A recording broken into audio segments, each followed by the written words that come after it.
Perkenalkan, nama saya Maudia Semiati dengan nomor NIM 21376 di SD 0517. Saya dari Prodi PGSD semester 5. Merupakan salah satu jenis karya sastra yang memaparkan kisah cerita mengenai manusia beserta seluk-beluknya lewat tulisan pendek dan singkat. Terdapat dua unsur pembangun cerpen. Pertama, unsur intrinsik dan unsur ekstrinsik. Unsur intrinsik merupakan unsur-unsur yang secara langsung membangun cerita dari dalam, sedangkan unsur ekstrinsik merupakan unsur ekstrinsik, yaitu unsur yang membangun cerita dari luar. Unsur intrinsik pertama pembangun cerpen yaitu tema. Tema adalah gambaran umum dalam sebuah cerita. Tema berbeda dengan judul, kalau judul secara khusus sedangkan tema secara umum. Kedua yaitu alur. Alur adalah jalannya sebuah cerita. Jenis-jenis alur ada tiga, ada alur maju, alur mundur, dan alur maju mundur. Alur maju adalah alur yang dikisahkan tokoh hidupnya sampai mati atau dari awal hingga akhir. Alur mundur yaitu alur yang bergerak dari sekarang ke masa lampau. Sedangkan alur campuran adalah gabungan antara alur maju dan alur mundur.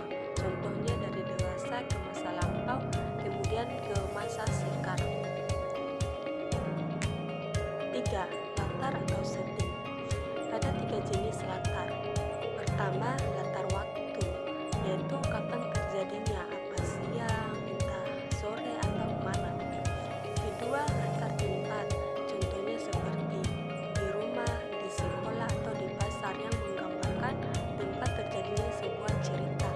Ketiga yaitu latar suasana. Latar suasana itu menggambarkan suasana yang terjadi dalam sebuah cerita, entah itu mengharukan, menegangkan, atau mengerikan. Keempat, tokoh. Tokoh adalah pelaku atau pemain dalam cerpen. 3 jenis tokoh. Ada tokoh protagonis, antagonis, dan tirtagonis. Protagonis adalah tokoh yang mendukung sebuah cerita atau tokoh pemeran utama. Sedangkan tokoh antagonis adalah tokoh yang menentang sebuah cerita.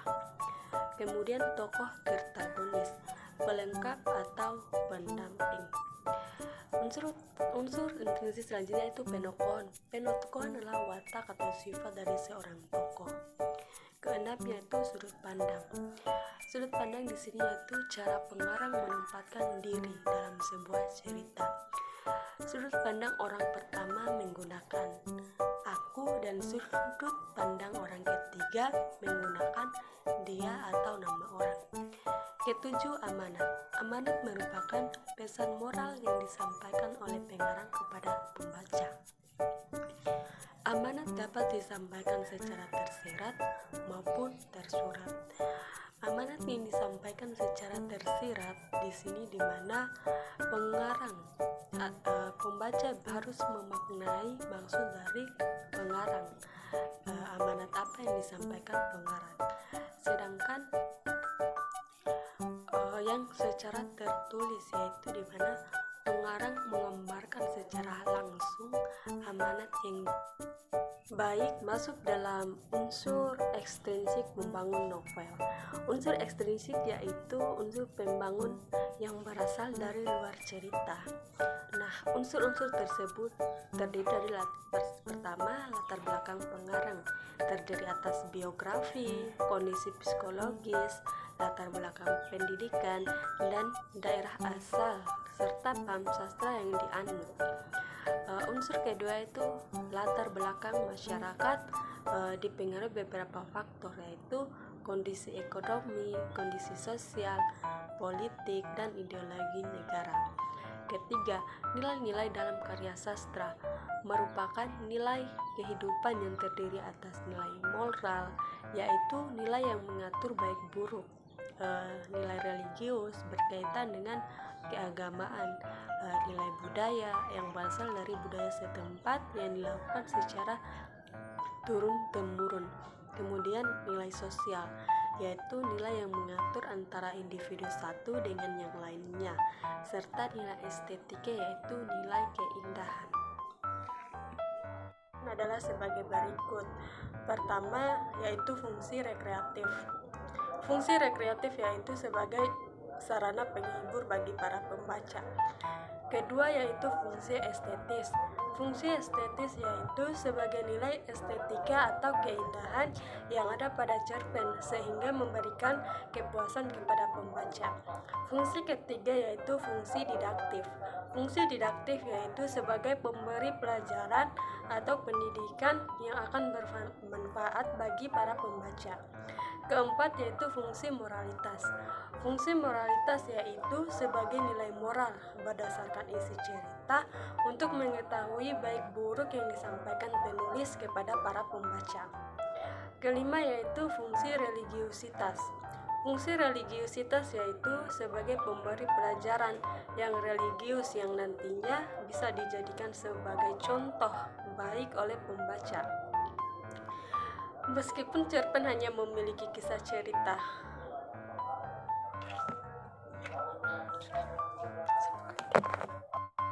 pada umumnya cerpen bersifat fiktif atau berupa karangan dari penulis. Cerpen memiliki ciri-ciri sebagai berikut. Pertama, cerpen memiliki susunan kata yang tidak lebih dari 10.000 kata. Kedua, saat membaca, cerpen biasanya selesai dengan sekali duduk. Ciri-ciri ketiga yaitu cerpen memiliki bentuk cerita yang sangat singkat. Kemudian ciri-ciri keempat, di mana cerpen memiliki diksi atau pilihan kata yang tidak rumit sehingga mudah dipahami oleh pembaca.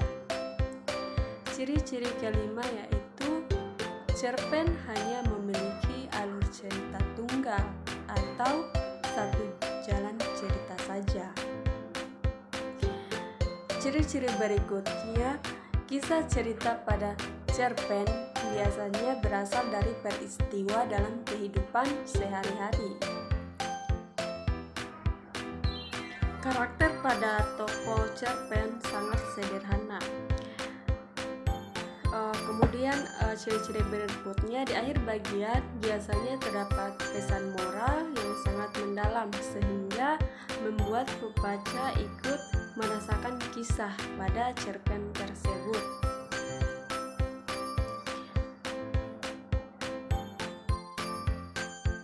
Terdapat beberapa jenis cerpen. Pertama, cerita pendek. Seperti yang kita ketahui, cerita pendek adalah jenis cerita yang kurang dari 10.000 kata panjangnya. Jenis pertama dari cerpen adalah cerita cerpen pendek. Dan seperti namanya, cerita pendek yang satu ini cenderung lebih pendek daripada jenis cerita pendek lainnya. Panjang kata dari cerpen pendek yaitu sekitar 500 hingga 700 kata. Karangan fiktif yang satu ini biasanya digunakan untuk menjelaskan sebuah kejadian dengan bahasa yang singkat, padat, menarik perhatian dan efektif. Bagian pembuka yang biasanya sangat sedikit, sekitar 1-2 paragraf, lalu masuk ke dalam konflik inti. Bagian akhir juga biasanya lebih sedikit daripada jenis cerpen lainnya. Kedua, jenis cerpen kedua itu cerpen sedang. Jenis cerpen cerita pendek atau cerpen yang kedua yaitu cerita pendek sedang atau cerpen sedang. Cerita pendek sedang biasanya memiliki panjang sekitar 700 hingga 1000 kata panjangnya. Cerpen sedang juga bisa ditemui dengan mudah pada buku-buku pelajaran sekolah karena dianggap efektif dan menarik perhatian. Selain itu juga, cerpen sedang sedikit lebih panjang daripada cerpen pendek sehingga bagian pembukanya juga akan lebih panjang sedikit daripada cerpen pendek. Selain itu, penokohan dari tokoh yang diceritakan bisa dijabarkan dengan kalimat yang lebih jelas.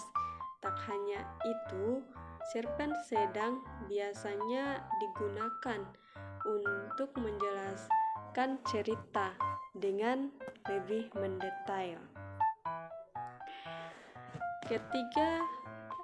Jenis ketiga dari cerpen yaitu cerpen panjang. Jenis cerpen yang terakhir yaitu cerpen panjang. Cerpen yang satu ini biasanya dibuat dengan panjang sekitar 1000 kata atau lebih, dan bahkan ada sebuah cerpen yang dibuat mendekati 5000 kata atau bahkan 10.000 kata. Jenis cerpen yang satu ini memiliki ciri umum yang penuturannya yang santai. Karena penulis ingin menuturkan cerita yang lumayan panjang, biasanya bagian pembuka dan penutup cukup panjang pula. Proses memasuki bagian konflik juga lebih panjang dari biasanya, sehingga pembaca bisa lebih memahami cerita dengan lebih mendetail. Biasanya jenis cerita pendek yang satu ini jarang ditampilkan pada buku pelajaran karena cukup panjang. Selain itu, terdapat beberapa jenis cerpen di dalam buku.